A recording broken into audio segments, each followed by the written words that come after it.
오늘 본문은 두 가지 의미가 있다고 했습니다.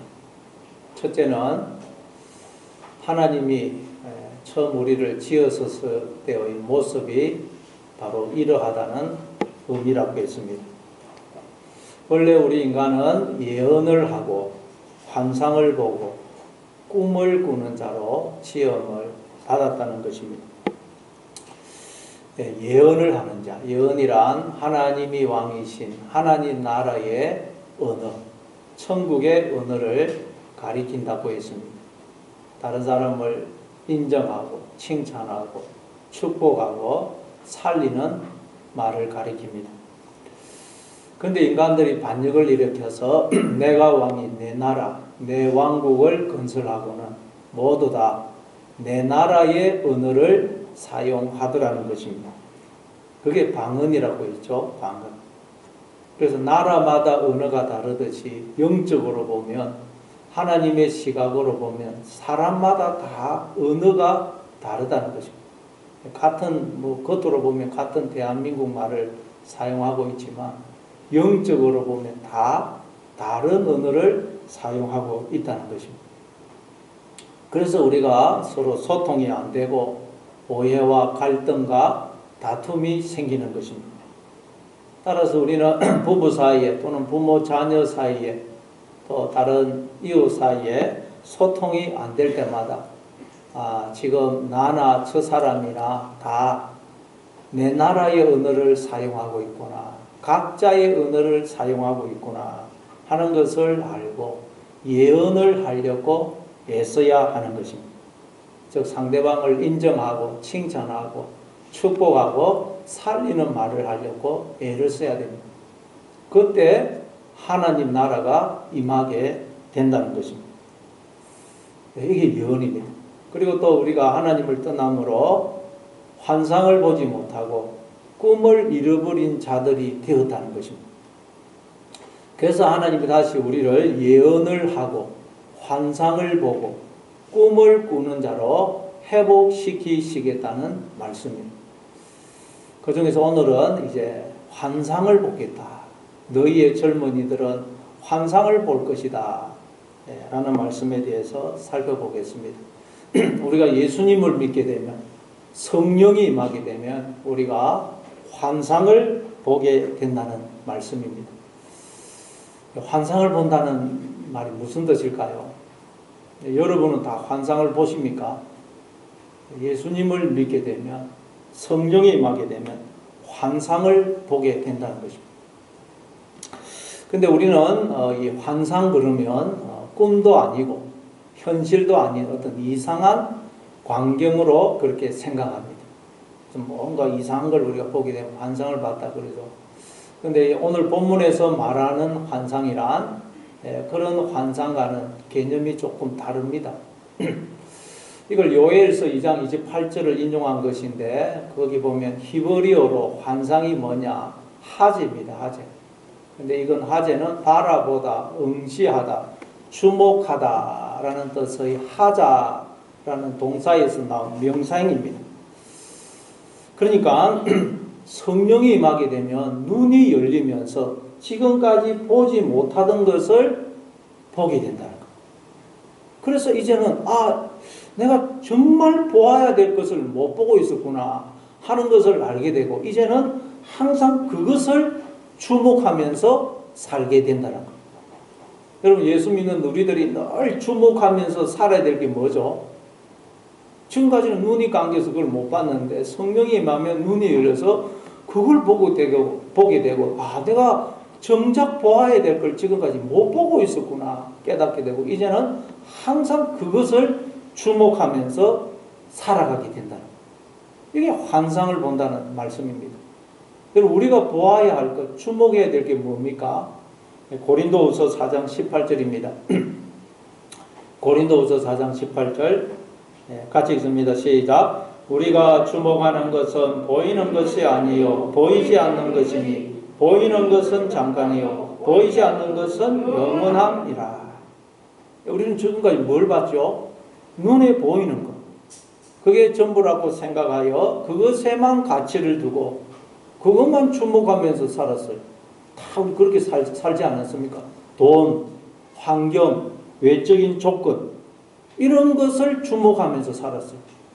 그것이 전부라고 생각하고 거기에 가치를 두고 그것을 추구하는 인생을 살았습니다. 그러나 이제 성령이 임하게 되면 영안이 열리면서 이 육신의 눈에는 보이지 않지만 눈에 보이는 모든 것을 존재케 하는 실체이며 영원한 것을 보게 된다는 거죠. 그게 뭐겠어요? 하나님의 세계고 하나님의 영광입니다. 즉 하나님입니다. 그러니까 하나님을 떠난 인간은 영적으로 다 소경이라는 거예요. 소경. 본다고 하지만 정작 보아야 할 걸 못 보고 있다는 거죠. 그래서 전부 다 엉뚱한 것만, 껍데기만 보고 있다는 거예요. 껍데기만. 그래서 늘 두려움과 불안과 불만족에 사로잡혀 살아가고 있다는 거예요. 보아야 할 걸 못 보기 때문에. 여러분에게 두려움과 불안과 염려와 불만족이 있습니까? 왜 그렇다고요? 우리가 보아야 할 걸 못 보고 있기 때문에 그렇다는 거죠. 여러분, 우리가 육체적으로 소경이 된다고 생각해 보십시오. 그래도 얼마나 앞이 캄캄하게 했어요. 아침에 일어났는데 앞이 안 보인다. 그래서 병원에 갔는데 의사가 선생님 앞으로 이제 영원히 보지 못합니다. 그럼 얼마나 앞이 캄캄하게 했어요. 길을 가다가도 뭐 부딪힐까 싶어서 넘어질까 싶어서 얼마나 불안하겠습니까? 예. 근데 여러분, 우리가 두렵고 불안하고 만족이 없는 이유는 영적으로 다 소경이라서 보아야 할 걸 보지를 못해서 그렇다는 거예요. 그래서 두렵고 불안하고 염려와 불만족 속에서 살아간다는 거예요. 이걸 잘 보여주는 것이 창세기 3장입니다. 창세기 3장 우리 6절 7절을 보겠습니다. 창세기 3장 6절 7절 같이 읽습니다. 시작. 여자가 그 나무를 본적 먹음직도 하고 구함직도 하고 지혜롭게 할 만큼 탐스럽기도 한지 없는지라. 여자가 그 열매를 따먹고 자기와 함께 있는 남편에게도 주매 그도 먹은지라. 이에 그들의 눈이 밝아져 자기들이 벗은 줄을 알고 모아가 나무 잎을 치마로 삼았더라. 아담과 하와가 선악과를 먹었더니 눈이 밝아져서 자기들이 벌거벗었음을 알게 되었다고 말씀합니다. 이때 밝아진 눈은 자아의 눈, 육신의 눈, 욕망의 눈이라 그랬죠. 그런데 이 눈이 밝아진과 동시에 영의 눈, 믿음의 눈, 하나님의 눈이 어두워져 버린 것입니다. 그래서 갈라디아서 3장 27절에 보니까 모든 인간들은 그리스도로 옷을 입고 있다 그러죠. 하나님으로 옷을 입고 있는데 이 영의 눈이 어두워져서 내가 입고 있는 하나님이라는 옷을 못 보더라는 것입니다. 그래서 내가 벌거벗었다고 생각하더라는 거예요. 출애굽기 40장 33절에 보니까 또 모세가 성막을 완성하니까 하나님이 그 성막에 임재하심으로 구름이 그 성막을 가득 덮고 여호와의 영광이 그 성막에 충만하더라 그러죠. 그런데 신약으로 넘어오니까 그 성막이 무엇으로 드러납니까? 우리라 그러죠. 고린도전서 3장 16절에 너희가 하나님의 성전인 것과 하나님의 성령이 너희 안에 거하시는 것을 알지 못하느냐. 그러니 여러분, 따라서 모든 인간에게는 지금 하나님의 영광이 충만하고 그 안에 하나님의 형상이 임하여 있다는 것입니다. 뿐만 아니라 하나님이 늘 함께 하시면서 지키시고 복을 주시고 선한 길로 인도하고 계십니다. 그런데 인간들이 하나님을 떠남으로 이 영적인 눈이 어두워져서 이걸 못 보더라는 거예요. 캄캄한 소경이 돼가지고 하나님의 세계 안에 들어와 있으면서도 하나님의 세계를 못 보더라는 것입니다. 나에게 충만한 하나님의 영광과 하나님의 형상을 못 보더라는 것입니다. 나와 함께 하시는 하나님을 못 보더라는 거죠. 그래서 오늘날 과학자들은 과학적으로는 짐승이나 인간과 다를 바가 전혀 없다고 그럽니다. 과학적으로 따져보니 인간도 물질에 불과하고 짐승도 물질에 불과하고 뭐 유전자도 비슷하고 다를 것이 전혀 없다는 거예요. 과학적으로 보니까 짐승이나 인간은 다를 것이 없다는 거예요. 왜 그렇습니까?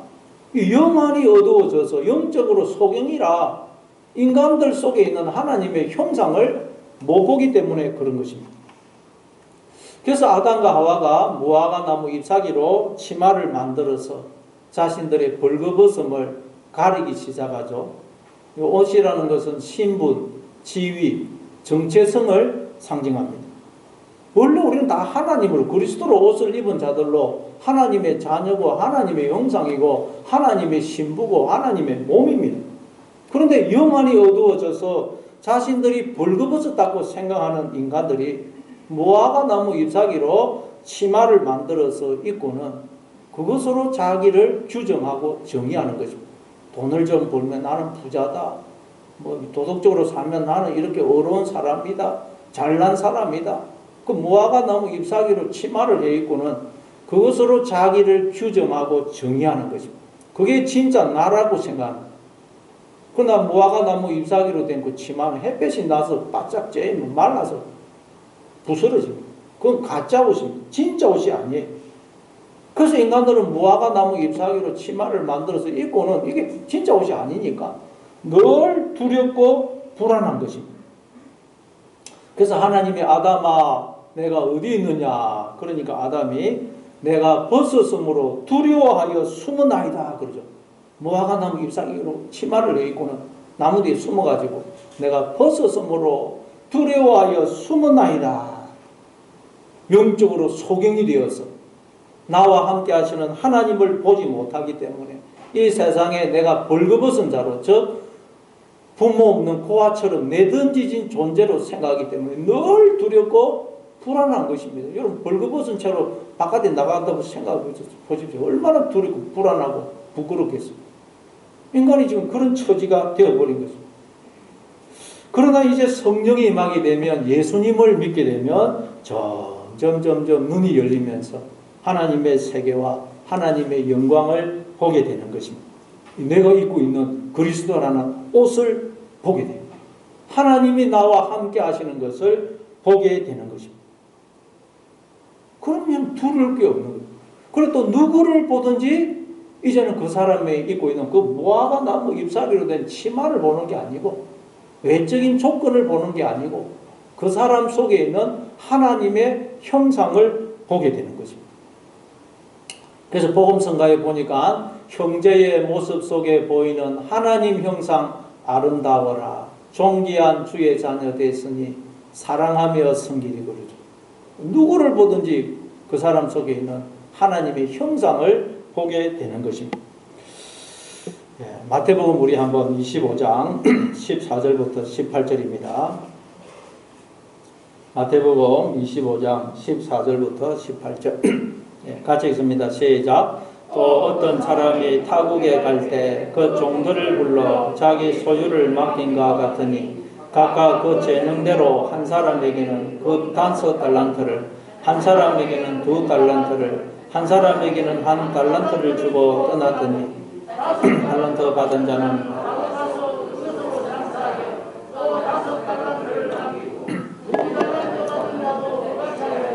또 2달란트를 남겼으되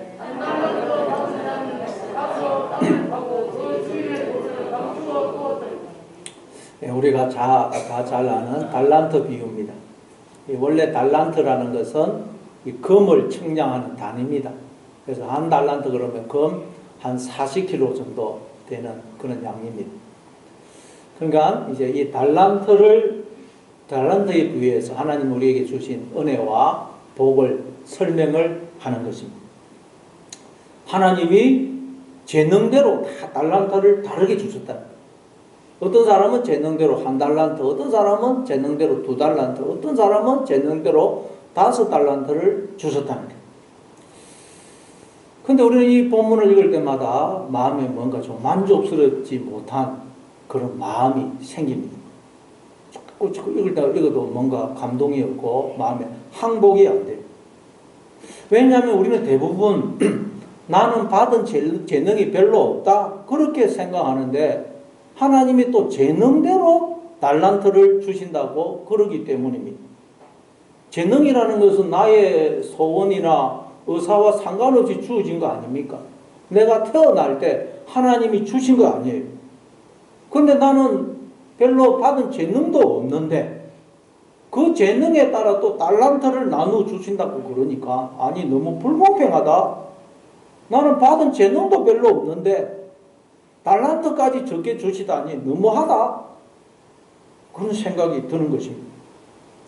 그래서 우리는 이 본문을 읽을 때마다 뭔가 찝찝합니다. 근데 여러분 우리가 또 성경 전체를 통해서 우리가 항상 해석을 해야 됩니다. 근데 또 다른 성경을 보니까 뭐라고 말씀을 하시죠?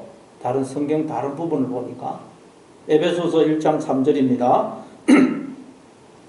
에베소서 1장 3절 같이 읽습니다. 시작. 찬송하리로다 하나님 곧 그리스도 안에서 하늘에 속한 모든 신령한 복을 우리에게 주시되 하나님이 그리스도 안에서 하늘에 속한 모든 신령한 복을 우리 각자에게 다 주셨다는 거예요. 하나님께서 하늘에 속한 신령한 복을 어떤 사람에게는 1달란트치만 주고 어떤 사람에게 2달란트치만 주고 어떤 사람에게는 5달란트치만 준 것이 아니라는 거예요. 하나님은 모든 사람에게 하늘에 속한 모든 신령한 복을 주셨다는 거예요. 아멘. 에베소서 5장 25절입니다. 같이 읽습니다. 에베소서 5장 25절 시작. 남편들아 아내 사랑하기를 그리스도께서 교회를 사랑하시고 그 교회를 위하여 자신을 주신같이 하라. 남편들은 아내를 어떻게 사랑해야 되느냐? 아내가 하는 거 봐가면서 사랑해야 되느냐? 그게 아니고 그리스도께서 죄인인 우리 하나님을 대적하고 원수를 행하던 영원히 죽어야 될 나를 위하여 그리스도께서 자신을 주신같이 남편들은 아내를 사랑해야 된다는 거예요. 그러니까 여러분 하나님은 어떻게 하셨느냐? 죄인인 나에게 자신을 주셨다는 이 말은 무엇이죠? 자신을 주셨다는 말은 자신의 전부를 주셨다는 거예요. 어떤 사람에게 이만큼 주고 어떤 사람에게 이만큼 준 게 아니고 하나님은 우리 각자에게 자신의 전부를 남김없이 아낌없이 넘치도록 부어주셨다는 거예요. 그래서 다윗은 여호와가 나의 목자이시기 때문에 나는 부족함이 없습니다. 내 잔이 넘치나이다 라고 고백한 것입니다. 왜냐하면 하나님이 당신의 전부를 주셨기 때문입니다. 넘치도록 은혜와 복을 부어주셨기 때문입니다. 만약 그렇지 않고 하나님이 어떤 사람에게는 은혜와 복을 1달란트치만 주고 또 어떤 사람에게는 2달란트치만 주고 또 어떤 사람에게는 5달란트치만 줬다면 어떻게 부족함이 없다고 잔이 넘친다고 고백할 수가 있겠어요? 아무리 많이 줬다 하더라도 그 양이 정해져 있으면 결국에는 바닥이 나지 않습니까? 그게.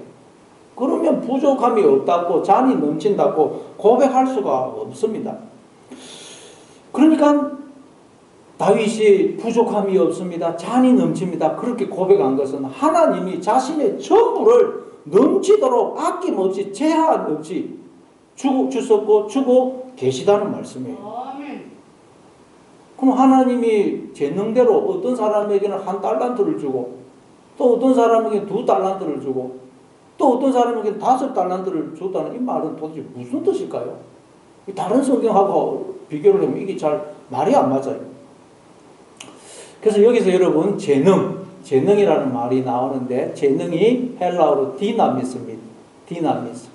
이게 어디에 써있느냐? 사도행전 1장 8절에 보니까 오직 성령이 너희에게 임하시면 너희가 권능을 받고 땅 끝까지 이르러 내 증인이 될 것이다. 이 권능이 디나미스입니다.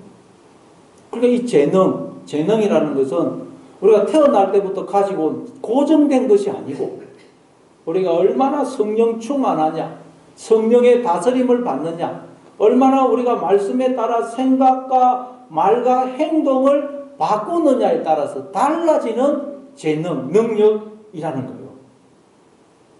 다시 말해서 하나님은 우리에게 당신의 전부를 주셨는데 우리는 영안이 열리는 정도에 따라서 우리의 영안이 열리는 정도에 따라서 우리는 1달란트 받은 자가 될 수도 있고 2달란트 받은 자가 될 수도 있고 5달란트 받은 자가 될 수도 있다는 것. 영안이 열리는 정도에 따라. 여러분은 자신이 몇 달란트 받은 자라고 생각하십니까? 그건 여러분의 영안이 얼만큼 열렸느냐에 따라 결정이 된다는 거예요. 영안이 얼마나 열렸느냐. 하나님은 넘치도록 풍성한 은혜와 복을 부어주시지만 영안이 열리는 정도에 따라서 어떤 사람은 하나님이 나에게는 한 달란트밖에 안 주셨다. 그러고 또 어떤 사람은 하나님이 나에게는 2달란트 주셨다. 또 어떤 사람은 하나님이 나에게는 5달란트를 주셨다. 그런다는 거예요. 영안이 열린 정도에 따라서. 그런데 1달란트 받은 사람은 어떻게 합니까? 그걸 땅에 묻어요. 1달란트를 땅에 묻어요. 이게 무슨 말일까요? 인생을 살다 보니까 더듬어 보니까 나에게 하나님이 주신 1달란트가 있어요. 하나님이 주신 은혜와 복이 나한테 있긴 있는데 보니까 1달란트예요. 1달란트. 그러고 보니까 없는 것 투성이 없는 것. 부족한 것 투성입니다. 이것도 없고 저것도 없고 뭐도 없고 뭐도 없고 돈도 없고 사회적인 지위도 없고 얼굴도 못생기고 건강도 안 좋고 남편 복도 없고 자식 복도 없고 뭐도 없고 뭐도 없고 계속 그래서 불평 원망을 하다 보니까 불평 원망이라는 땅 속에 하나님이 주신 1달란트마저 묻어버립니다. 그래서 나중에는 아무 감사가 없고 기쁨이 없고 불평 원망으로 가득 찬 인생을 살게 되더라는 거예요. 광야 생활을 하던 이스라엘 백성들이 이랬죠. 그들은 하나님이 베푸신 놀라운 기적으로 인해서 애굽에 내리진 그 10가지 재앙으로 인해서 애굽에서 나왔습니다. 그리고 하나님이 홍해를 갈라뜨리시고 내신 그 길을 따라 홍해를 건넜습니다. 하나님이 썬물을 단물로 바꾸어 주시는 기적을 체험했고 구름 기둥 불 기둥으로 낮에 더위 밤에 추위를 막아주시고 그들의 길을 인도해 주시고 매일 만나를 내려주시고 반석에서 물을 내어 마시게 해주시고 옷도 헤어지지 않고 발도 부르트지 않게 해주시는 그런 청량할 수 없는 은혜와 기적 속에서 매일매일을 살았습니다. 정말 처음에는 은혜 아닌 것이 없고 복 아닌 것이 없었어요. 그래서 처음에는 그들이 하나님의 그 넘치는 은혜와 사랑이 얼마나 기뻐하고 감사하고 찬송했습니까? 야, 하나님이 우리에게 넘치도록 은혜와 복을 부어주시는구나. 그래서 출애굽기 15장에 보면 거의 전체가 찬송 아닙니까? 출애굽기 15장에 보면 거의 전체가 찬송입니다. 그런데 그들이 점점 이제 그 시야를 주님에게서 내가 처한 환경, 내 처지, 내 모습으로 시선을 돌리기 시작하면서 눈이 어두워지기 시작합니다. 주님을 바라보는 시선을 이제는 환경을 쳐다보고 이러다 보니까 영안이 어두워지기 시작해요. 육신의 눈은 점점 밝아지고 영의 눈은 점점 어두워져 가요. 그러면서 불평 원망이 나오기 시작하면서 넘치도록 부어지던 그 은혜가 5달란트 되고 2달란트 되고 1달란트가 됩니다. 그리고는 우리를 이 광야에서 죽게 하려고 데리고 나왔느냐? 이럴 바에야 차라리 애굽에서 죽었으면 더 좋았을 뻔했다. 목말라 죽겠다. 배고파 죽겠다. 매일 만나만 먹으려니 질려서 못 먹겠다. 계속 광야길을 가려니 힘들어서 더 이상 못 가겠다. 계속 불평 원망을 하다 보니까 그 불평 원망 속에 1달란트마저 나중에는 묻히고 말. 그러자 하나님이 나에게는 은혜와 복을 하나도 안 주신 것처럼 느껴지는 거예요. 하나도 안 주셨다 나한테는. 그래서 전혀 기쁨이 없고 감사가 없고 만족이 없는 것입니다. 늘 우울하고 비관적으로 인생을 살아가고 불평 원망 속에 살아가는 것입니다. 이게 여러분 1달란트 받은 자예요. 이게 여러분 광야 생활을 하던 이스라엘 백성들의 모습 아닙니까? 그래서 1달란트 받은 자가 주인에게 뭐라고 이야기합니까? 마태복음 25장 24절 25절입니다. 마태복음 25장 24절 25절 같이 읽습니다. 시작. 1달란트 받았던 자는 와서 이르되 주인이여 당신은 굳은 사람이라 심지 않은 데서 거두고 해치지 않은 데서 모으는 줄을 내가 알았으므로 두려워하여 나가서 당신의 달란트를 땅에 감추어 두었었나이다. 벗어서 당신의 것을 가지셨나이다. 여기서 주인이여 당신은 굳은 사람이다. 굳은 사람입니다. 이 말은 당신은 다른 사람을 배려하거나 불쌍히 여길 줄도 모르는 깡 막힌 사람, 자기밖에 모르는 이기적인 사람입니다. 그런 뜻입니다. 굳은 사람입니다. 당신은 심지 않은 데서 거두고 해치지 않은 데서 모으는 사람이라. 이 말은 여러분 열매를 거두려면 씨를 심어야 됩니다. 씨를. 열매를 거두려면 씨를 심어야 되고 뭔가 결과를 보려면 일을 이루려면 투자를 해야 돼요. 투자. 지원을 해줘야 돼요. 그런데 당신은 심지도 않고 열매를 거두라고 그러고 아무런 투자나 지원도 해주지 않으면서 일을 이루라고 하는 사람입니다. 그런 뜻이에요. 이 사람은 그러니까 주인을 오해하고 있는 거예요. 우리가 그러다는 거예요. 나중에 여러분 불평 원망에 사로잡히면 우리가 하나님을 이런 하나님으로 생각한다는 거예요. 하나님이 나는 전혀 사랑하지 않는 것 같아. 하나님이 나한테는 은혜와 복을 전혀 베풀어 주지 않으신 것 같다. 하나님은 나는 도와주시지 않는 것 같아. 하나님에 대해서 이렇게 생각하는 거예요. 나중에 없는 것만 자꾸 쳐다보는 거예요. 불평 원망만 계속 하는 거예요. 그러다 보니 한 달란트마저 불평 원망 속에 다 묻혀버린 거예요. 그런데 우리가 이렇게 살 때가 많죠. 저도 이전에는 뭐 이런 생각이 좀 사로잡힐 때가 많았습니다. 지 사람한테 종종 야 나는 목회자로서 자질과 능력도 없는데 저를 목회를 보니까 제가 좀 안 맞아요. 리더십도 없고 내성적이고 소심하고 야 목회자로서의 자질과 능력도 부족한데 하나님이 건강마저 안 주시면 어떻게 목회를 하라는 말이냐. 뭐 다 아시다시피 제가 위가 안 좋아가지고 어떨 때는 막 피곤이 몰려오면 감당을 못해요. 그럼 어떻게 뭐 제대로 목회를 할 수가 있겠어요. 그래서 집사람한테 점점 그렇게 푸념을 늘어놓았던 적이 있어요. 그러니까 뭐 자꾸 더 우울해요. 여러분 그러나 우리가 그 한 달란트, 그 한 달란트에 감사하면 눈이 열리면서 또 다른 달란트가 보여요. 그럼 또 두 달란트가 됩니다.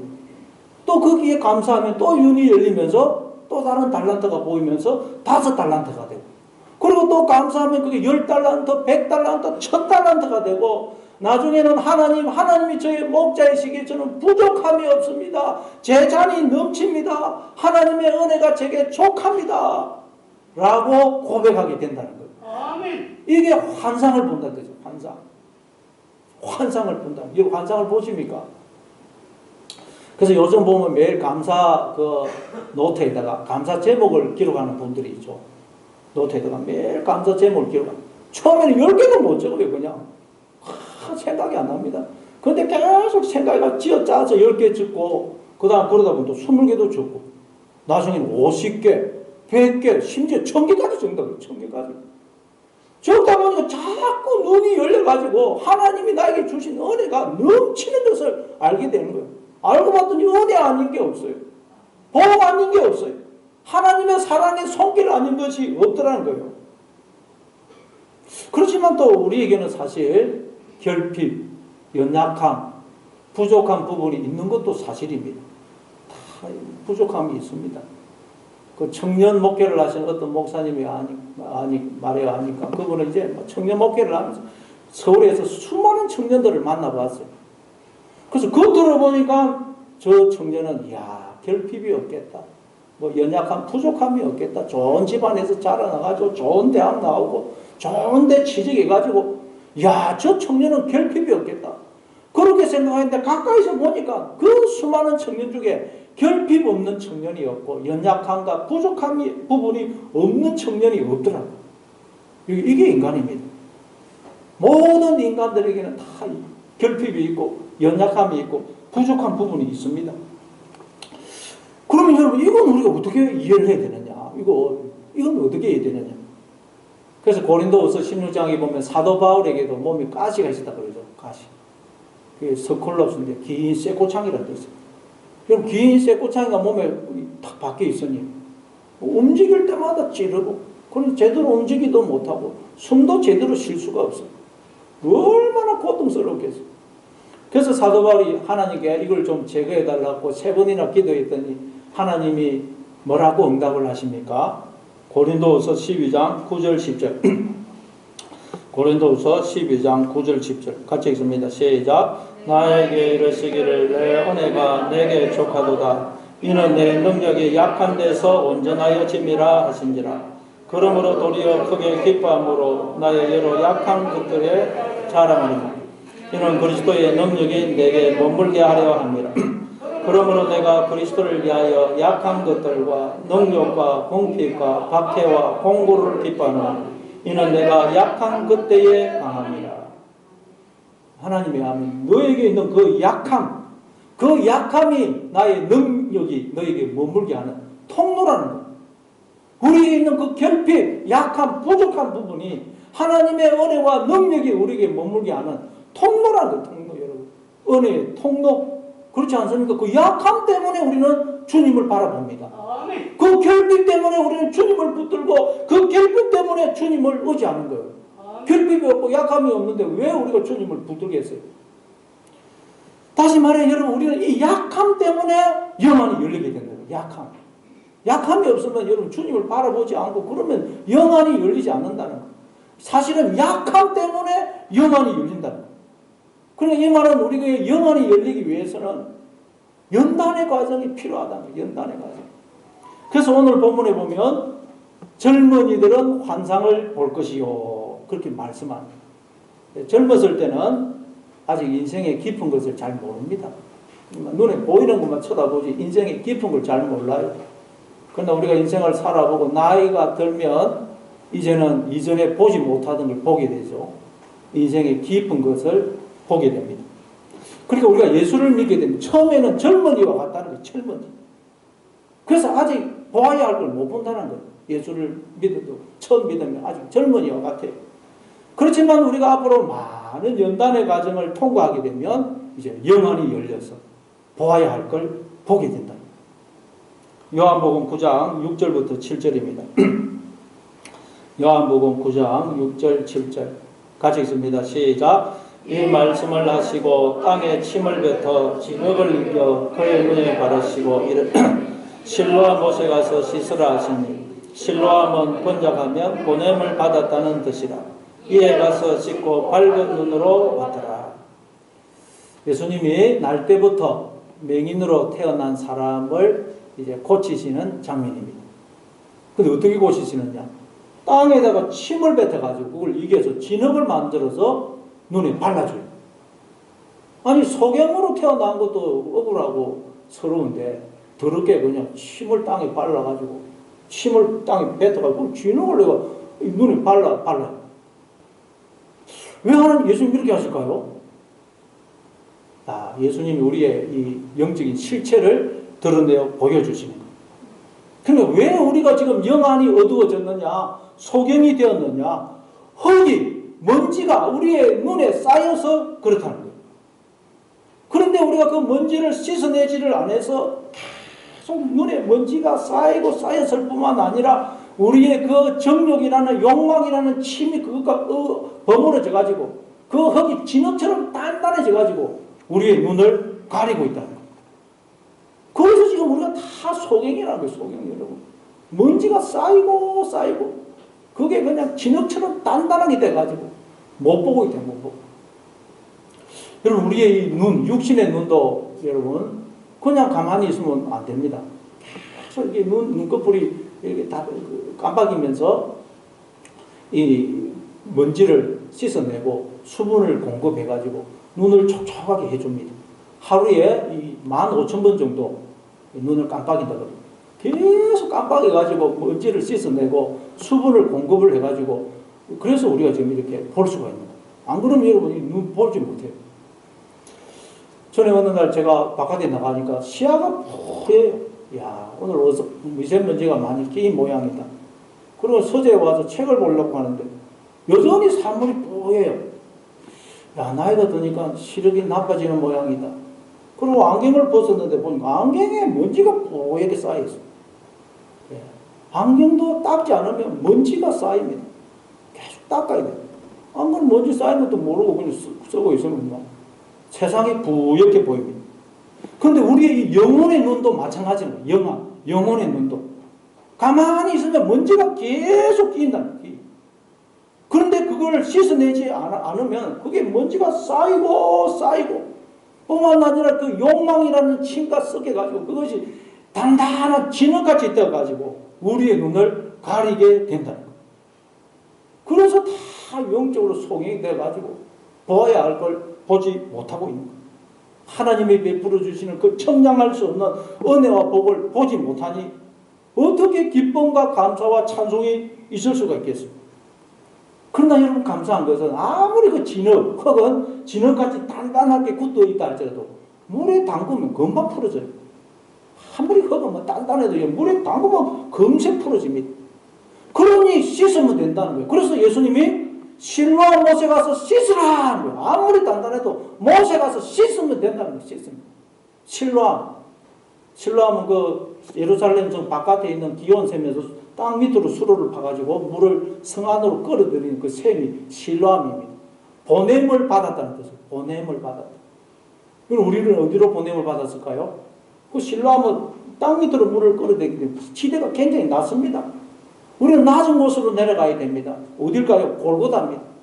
골고다에 가서 십자가에 달리신 예수님으로부터 떨어지는 그 피, 보혈에 우리의 영혼의 눈을 씻어야 됩니다. 아멘. 아무리 단단하게 진흙같이 우리의 눈을 가리고 있는 그것도 예수님의 보혈에 담그기만 하면 금방 풀어서 녹아진다는 거예요. 아멘. 날마다 보혈에 우리 씻어야 돼요. 그 말은 모든 것을, 우리는 내 인생의 모든 것을 하나님의 은혜와 사랑이라는 시각으로 보는 훈련을 해야 된다. 내 인생에 일어나는 모든 일들을 하나님의 은혜와 사랑이라는 시각으로 해석하고 받아들이는 걸 말이에요. 그게 십자가 아닙니까? 십자가. 우리가 아직 죄인되었을 때 그리스도께서 우리를 위하여 죽으심으로 하나님께서 우리에 대한 자기의 사랑을 확정하셨느니라. 우리가 죄인되었을 때 나는 하나님을 떠나고 하나님을 대적하고 원수로 행했는데, 그래서 영원히 죽어야 될 죄인인데 오히려 하나님 그런 나를 위해 아들을 보내서 나 대신 죽게 하셨다는 거예요. 우리는 하나님으로부터 이런 이해할 수 없는 그런 은혜와 사랑을 받고 있다는 거예요. 아멘. 로마서 8장 32절입니다. 자기 아들을 아끼지 아니하시고 우리 모든 사람을 내주신 이가 어찌 그 아들과 함께 모든 것을 우리에게 주시지 아니하겠느냐. 하나님은 아들과 함께 모든 것을 우리에게 주셨고 지금도 주고 계시다는 거예요. 이걸 우리에게 알려주는 게 십자가입니다. 십자가. 따라서 우리는 날마다 내 인생의 모든 걸 십자가로 바라보고 해석하는 훈련을 해야 된다는 거예요. 나는 영원히 죽어야 될 죄인인데 하나님이 나 대신 아들을 보내어 죽게 하심으로 내가 이렇게 하나님의 생명에 참여하고 있는 것이지, 하나님은 아들과 함께 나에게 당신의 모든 것을 주고 계시지, 이 시각으로 내 인생을 바라보는 훈련을 해야 된다. 그게 여러분 실로암 못에 가서 눈을 씻는 것입니다. 그때 우리의 영안이 열리면서 은혜 아닌 것이 없고 복 아닌 것이 없고 하나님의 사랑의 손길 아닌 것이 없음을 알게 되는 거예요. 이것도 감사, 저것도 감사, 감사가 넘쳐나게 되는 거예요. 그래서 찬송가 429장에 보니까 세상 모든 풍파 너를 흔들어 약한 마음 낙심되게 될 때에 내려주신 주의 복을 세어라. 주의 크신 복을 내가 알리라. 2절 세상 근심 걱정 너를 누르고 십자가를 등에 지고 나갈 때 주가 내게 주신 복을 세어라. 두려움 없이 항상 찬송하리라. 3절 세상 권세 너의 앞에 막을 때 주만 믿고 낙심하지 말아라. 천사들이 너를 보호하리니 염려 없이 앞만 보고 나가라. 받은 복을 세어보아라. 크신 복을 내가 알리라. 받은 복을 세어보아라. 주의 크신 복을 내가 알리라. 아멘. 여러분 받은 복을 세어보시기 바랍니다. 십자가로 내 인생을 바라보시기 바랍니다. 그러면 하나님의 은혜와 복이 나에게 넘치도록 부어지고 있음을 알게 될 것입니다. 이것도 감사하고 저것도 감사하고 감사가 아닌 게 없어요. 십자가로 바라보게 됩니다. 그러나 우리가 기억해야 될 것은 우리가 십자가를 바라보지 않으면, 주님을 바라보지 않으면 내 환경을 쳐다보고 내 여건 쳐다보고 내 모습 쳐다보면 어느새 내 눈에도 먼지가 쌓이고 비늘이 생긴다는 사실이에요. 하루라도 안 씻으면 안 됩니다. 눈꺼풀이 하루에 1만 5천 번을 깜빡인다는 걸 기억해요. 1만 5천 번. 안 그러면 우리가 눈 못 봅니다. 우리가 주님을 바라보지 않으면 금방 먼지가 끼인다는 걸 알아야 돼요. 사도행전 9장에 보니까 사울이 다메섹 도상에서 부활하신 주님을 만나고는 눈이 멀게 되죠. 거기 보니까 사도행전 9장에 보니까 눈을 떠서나 보지 못하더라고요. 눈은 떴어요. 그런데 보지를 못하더라고요. 이걸 당달 공사라고 그러죠. 눈은 떠 있는데 저 사람 보는 모양이다. 근데 가까이서 보니까 못 보더라고요. 이게 하나님을 떠난 인간들의 실상이라는 거예요. 사람들은 그들은 다 눈을 뜬 것 같아요. 그럼 세상 사람들 만나서 이야기하면 얼마나 똑똑한지 몰라요. 아는 게, 모르는 게 없어요. 그냥. 다 나름대로 자기의 세상 살아가는 처세술, 삶의 철학이 있어요. 와, 이 사람, 그래서 만나서 이야기해보면 눈을 떴어요. 그래서 보는 줄 알았는데 자세히 보면 소경이. 하나님의 세계에 대해서는 먹통이에요. 소경이에요. 내가 누구며 왜 살며 어디서 와서 어디로 가는지에 대해서는 관심도 없고 전혀 아는 바가 없어요. 내가 누군지는 모르는 거예요. 이것만큼 기가 찰 일이 어디 있어요.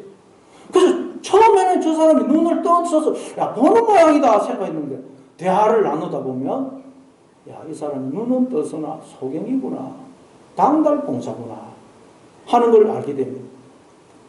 그런데 여러분, 예수 믿는 우리도 그럴 때가 너무너무 많습니다. 눈을 뜬 것 같아요. 이야기해보면. 그 가까이 보면 못 봐요. 당달봉사. 여러분, 그런데 사도 바울이 어떻게 하니까 눈에서 비늘이 벗겨지면서 보기를 됩니까? 사흘 동안 식음을 전폐하고 기도합니다. 오직 하나님만 바라보고 하나님만 믿고 하나님만 의지합니다. 그랬더니 눈에서 비늘이 벗겨지면서 보게 됩니다. 여러분, 우리가 뭘 보느냐에 따라서 눈이 열릴 수도 있고 눈이 감길 수도 있다. 여러분, 뭘 주목하고 계십니까? 뭘 믿고 의지하고 소망하십니까? 하나님을 주목하면 눈에서 비늘이 벗겨집니다. 그러면 하나님이 우리 자꾸 내가 처한 환경 이런 여건 내 모습을 바라보면 자꾸 눈에 먼지가 쌓이고 비늘이 생깁니다. 비늘이. 네, 고린도후서 3장 16절 18절까지 보겠습니다. 고린도후서 3장 16절부터 18절 같이 있습니다. 시작. 그러나 언제든지 주께로 돌아가면 주의 영이 계신 곳에는 자유함이 있느니라. 다 수건을 벗은 얼굴로 거울을 보는 것 같이 주의 영광을 보며 그와 같은 형상으로 변하여 영광에서 영광이 이르니 곧 주의 영으로 말미암음이니라. 주님께로 가까이 가면 갈수록 우리 얼굴을 가리고 있던 수건이 벗겨집니다. 먼지가 씻겨지고 비늘이 떨어집니다. 그러나 우리가 주님에게서 점점 시선을 멀어지면 다시 수건이 우리의 얼굴을 가립니다. 그러면 점점 5달란트가 2달란트 되고 1달란트 되고 그거마저 불평 원망 속에 묻히게 되는 거예요. 묻히게. 그러나 주님을 자꾸 바라보게 됩니다. 주님을 가까이 하게 되면 1달란트, 그래서 감사하면 그게 2달란트 되고 5달란트 되고 나중에는 하나님이 저의 목자이시기에 저는 부족함이 없습니다. 내 잔이 넘치나이다. 그렇게 고백하게 되는 거예요. 아멘. 이런 삶을 살아가는 저와 여러분 다 될 수 있기를 바랍니다. 아멘.